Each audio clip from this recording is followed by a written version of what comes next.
Bonjour YouTube, ici c'est Prince Dodo, on est arrivé acte 2 dans Path of Exile avec notre dueliste.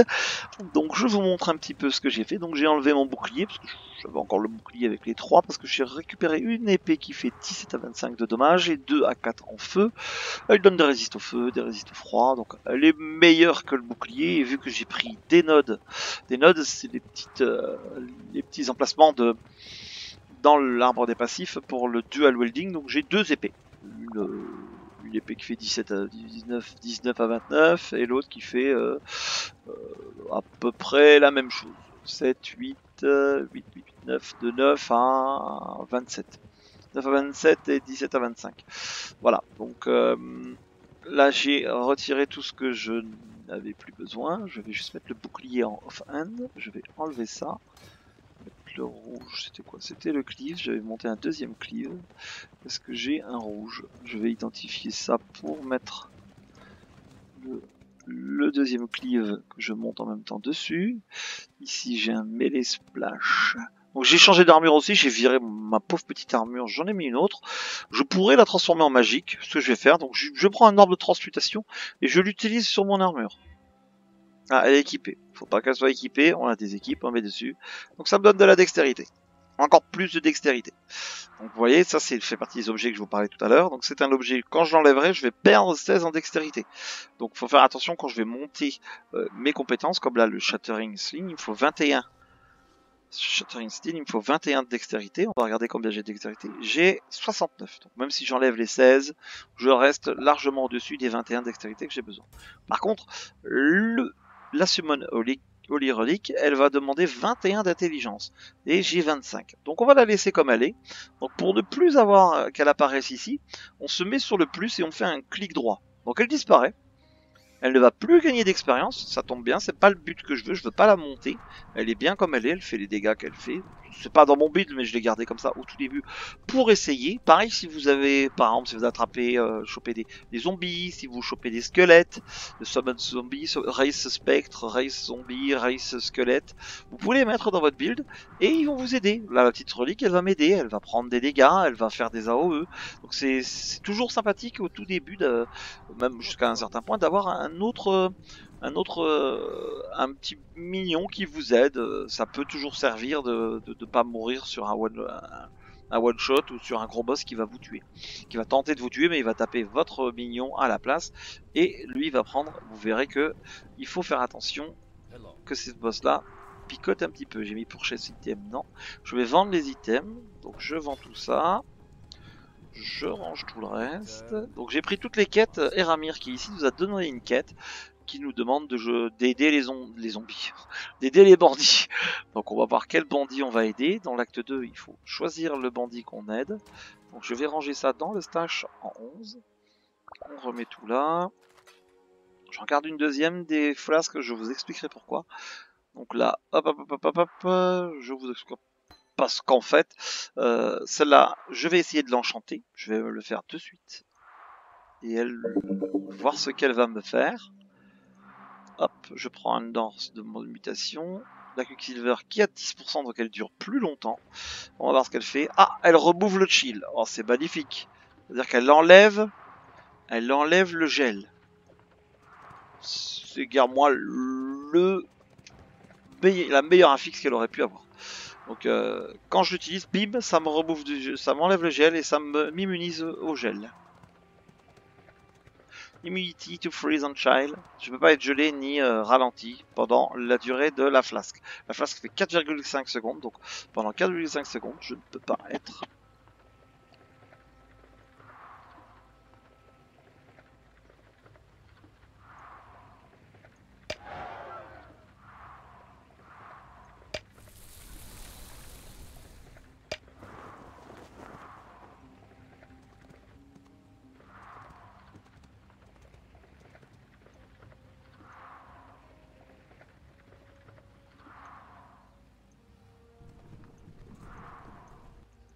C'est parti. C'est parti, j'ai eu un petit blanc, j'ai réfléchi à un truc. Allez, c'est parti. Donc là, on vient d'arriver on a le waypoint. Mais là, on a découvert aucune map. Vous voyez, on doit aller travailler sur la Western Forest. Donc on doit aller par là. Donc ça nous a tout débloqué. On doit traverser le pont brisé. Donc ça c'est de l'autre côté, on doit aller à tous les endroits pour trouver les bandits. Donc il y a un bandit ici, un bandit là, un bandit là. Et on doit aller dans le den. Le den c'est une quête optionnelle, mais je vous conseille de la faire. Donc on va aller par là.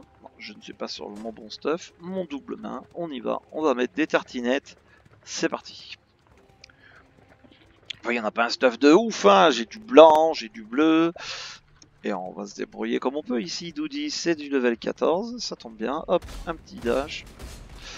Généralement, on voit une augmentation du niveau des monstres ou de la vie.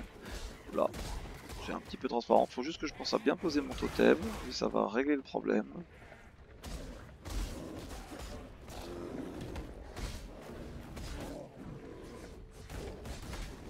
Totem. Cleave. Bon là, il faudrait qu'on trouve une nouvelle arme assez sympathique. Bah, pour trouver une arme, qu'est-ce qu'on fait? Il faut bâcher, hein. Donc on perd un peu de temps à tuer des monstres, mais je sais qu'ici il y a des monstres uniques. Donc on va courir. Hop, je viens de me rappeler que j'avais le Vigilance Strike. Oula. C'est une feinte. Y'a rien. Y'a rien du tout. Oh motherfucker. Y'a rien du tout. Fais shit.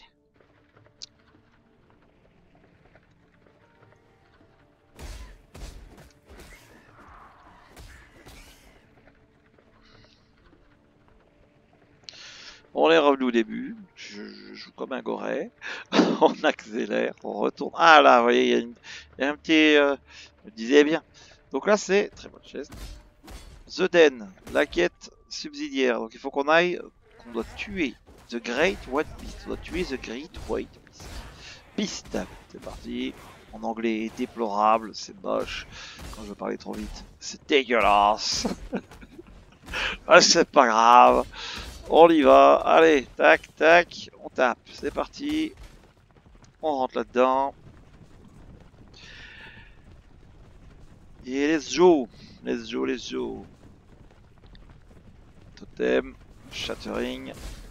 J'ai changé en fait, j'ai gardé le sort qu'on a testé tout à l'heure, le shattering. Pourquoi? Parce que c'est un sort qui tire de loin et j'ai installé dessus la rune en support, la rune qui les fait saigner. Donc si ça les touche, ça risque de les faire saigner. Voilà. Donc on va tenter. Faut que je pose mon totem, shattering, hop. Vous voyez, ça bouffe du mana, mais ça dépop les packs. Et quand ils arrivent près de moi, je mets un petit cleave et ils sont morts. Ça, c'est la théorie. En pratique, des fois, c'est plus compliqué. Voilà, petit coup de shattering. Alors, j'ai encore gagné un niveau, magnifique. Magnifique. On court à cul-de-sac. Ah, cul-de-sac. Sac de cul. Un boulder. De rien, c'est dans ma tête. Alors, on y va. On bâche. Double strike en haut. Ceux qui n'y arrivent pas, ils sont près du mur. Je les enchaîne les uns après les autres. En un one-on-one, je suis plus fort. Sauf contre les gros boss. À l'arrière. Ah, voilà, la sortie est là. Donc la big boss doit être là. Le totem. Vous voyez, la vie descend en double strike. Au revoir, monsieur. Hop, on se casse de là. Et c'est terminé. Donc il nous a droppé rien du tout. S'il y a plein d'autres objets, vous voyez, des tout petits. C'est vraiment de la crotte. On ressort à l'endroit où, comme vous avez vu dans les vidéos précédentes, ça nous téléporte à la sortie, mais pas exactement au même endroit. Vous voyez, la sortie est là.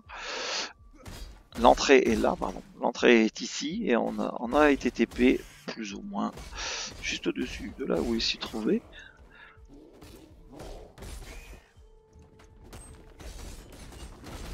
Alors on va mettre le totem. Bâche, et là on va aller directement à la partie d'après parce que là la première partie est faite. Donc, vous avez vu, ça c'est une quête de progression, il faut aller jusque là-bas. Ensuite vous allez trouver sûrement, il y a des PNJ sur le chemin qui vous donnent des quêtes pas énormément, hein. Vous voyez là j'ai eu la quête bleue, des PNJ qui vont donner des quêtes, on va avancer, on va monter, on va arriver là, il y a la porte, on va continuer jusqu'au prochain waypoint, et on va regarder où on se trouve. Normalement ici, il suffit de suivre la route, j'aime bien dire ça. Ah. Donc les jaunes, hein, c'est double strike, faut pas se poser de questions, ça marche très très bien, c'est très efficace. Avec assez, en plus là en double strike, ça fait en dual welding, en ayant deux épées, ça fait très mal. Totem, hop hop. Il faudrait que je puisse mettre mon melee splash sur mon totem, donc il faudrait un endroit avec deux rouges. Le totem plus le melee splash. Donc je n'ai pas de bout de stuff avec deux rouges, mais ça ne saurait tarder. Je pense que je vais en dropper dans pas longtemps. Après vous voyez, on arrive à les tuer pas facilement, bon. Ça reste jouable. Essayer de trouver une bonne épée, essayer de trouver... Non, oui, c'était un Shanks. Un Shanks, c'est une dague. Une wand, pardon. On n'en a pas besoin. La large mana flasque, on va la prendre parce que j'ai deux petites. Et on voit que juste au-dessus, il y a le waypoint. On va le prendre et on va continuer. Donc je vous conseille ici, on va regarder où on est, comme ça. On est ici. On a la quête qui nous dit de retourner au Forest Campement. Ça c'est parce qu'on a tué la bête. On va y retourner, on va valider et vider notre inventaire. Donc, tac, on lui parle à lui. Seul item. Oh, j'ai eu un circlet. Énergie, light resistance, reflect damage. J'ai quoi? J'ai un tel mana, res. Et là j'ai 7,29 et lui fait 15. Donc ça je ne vais pas le garder. Donc là j'ai deux bleus, un vert qui sont liés, je ne vais pas garder. Et ça je vais les mettre à la place.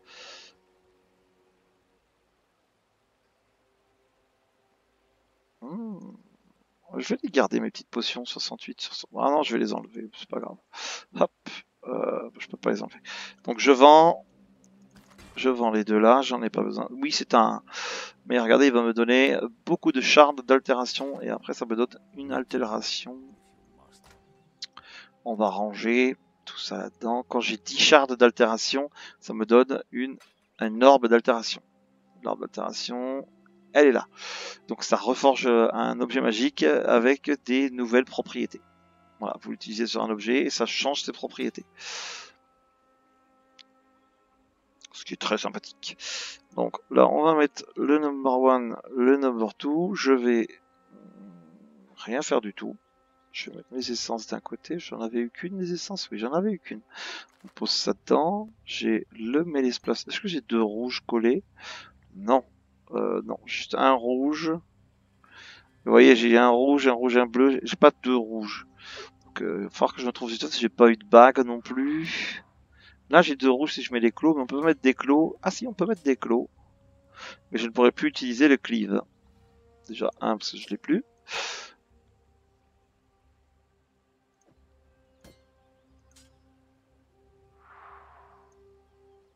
Voilà, il n'est pas utilisable. Vous voyez, quand on reclique dessus, il nous dit il n'est pas utilisable parce que ça marque avec des haches et des épées. Et ça, ce n'est pas une épée ni une hache, donc ça ne marche pas.